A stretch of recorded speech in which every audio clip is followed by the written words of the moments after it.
Hey guys, welcome to 3D-printed. My name is Saurabh and today we will talk about some recent events that happened around the 3D printing world. So let's start.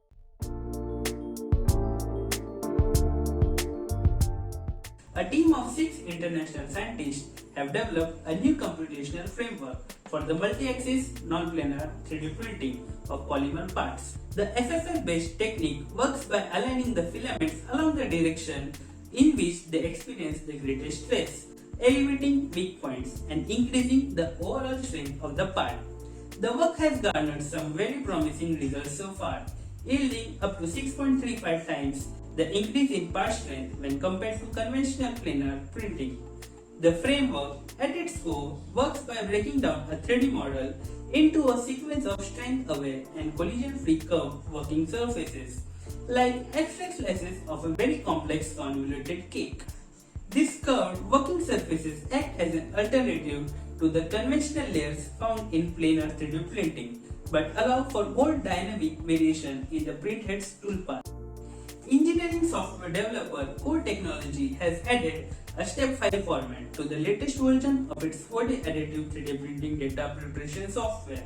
The ISA recognized standard for the exchange of product model data file type is designed to enable CAD file interchangeability between unrelated CAD systems, making the sharing of 3D models simpler.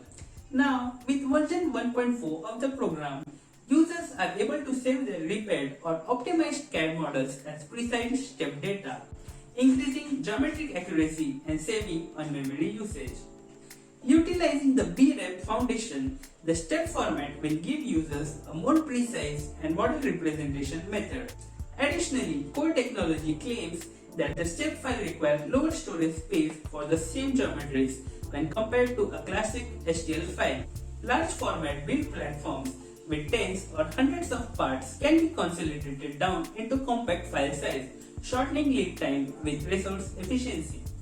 Next, the Fraunhofer Institute of Manufacturing Technology and Advanced Materials (IAFM) in Dresden has launched a new additive manufacturing facility. The Fusion Factory, developed by industrial equipment supplier Zeron Berlin Laboratories, is intended as a miniaturized production line for the FFF printing of metallic and ceramic parts. IAFM hopes the new equipment will strengthen its competence as an industrial and research partner. The Fusion Factory is specially designed for 3D printing with metal powder infused filaments. Although other powder additives are also compatible, metal FFF is described as particularly resource efficient technology, whereby there is no loose powder left at the end of a build, unlike processes such as powder bed fusion. The medical researchers have created a lifelike model of the heart that mimics the exact look and feel of a real patient. The multi-material aortic valve and surrounding structures is a groundbreaking technological advancement in organ printing.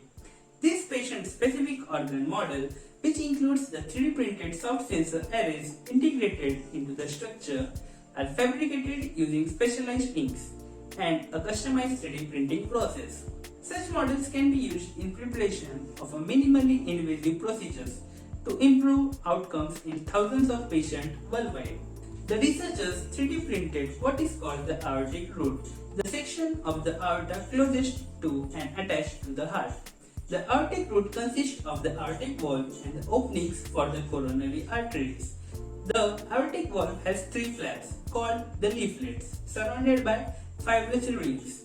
The model also included part of the left vertical muscle and the ascending aortas. Wabtec Corporation, in collaboration with HP and Redington, inaugurated the Wabtec Additive Manufacturing Center, focused on accelerating the design and production of integrated 3D printed components in India. The Center of Excellence, named Wabtec India Additive Manufacturing Center, will offer end-to-end solutions like consulting, part identification and production for locomotives, transit entities, and micro, small and medium enterprises. The facility is based out of Wabtec India's existing factory in Bengaluru, Karnataka. The COE builds upon Wabtec's growing additive strategy to leverage the technology to design and prototype 25,000 production parts by 2025. This supports the company efforts to ramp up the production processes saves the overall cost and offers customized solutions to heavy industries, ancillary MSMEs, and other manufacturing units. Following the launch of a new glass-filled polypropylene bellet material designed for fused granulate fabrication 3D printing earlier this month, DSM has introduced a second Ardilene branded material, this time for the powder-based 3D printing market. Ardilene AM6002 is a versatile powder designed for a wide range of 3D printing applications and industries. The material boasts food contact approval in Europe, which makes well suited to applications in the food and beverage markets such as conveyor belts, guides, sprockets, slides, dosing blocks, and creepers. While the familiar use of polypropylene in the automotive sector makes it a good choice for applications such as interior components or prototyping of polypropylene end-use parts. The global science company says the material provides robust mechanical, chemical, and thermal properties and can easily be processed on existing selective laser sintering platforms. It is also said to allow for easy post-processing via automated methods, including dyeing, and offers 90% reuse rate to promote sustainability through reduced material waste. Well guys, this was all that is happening around the 3D printing world. And if you want to learn more about 3D printing, then please subscribe to the channel. There will be much more content about 3D printing in the future. Also, if you want the object or design to be 3D printed, there will be a link down the description box. Please go and check it out. Thank you for watching and keep printing.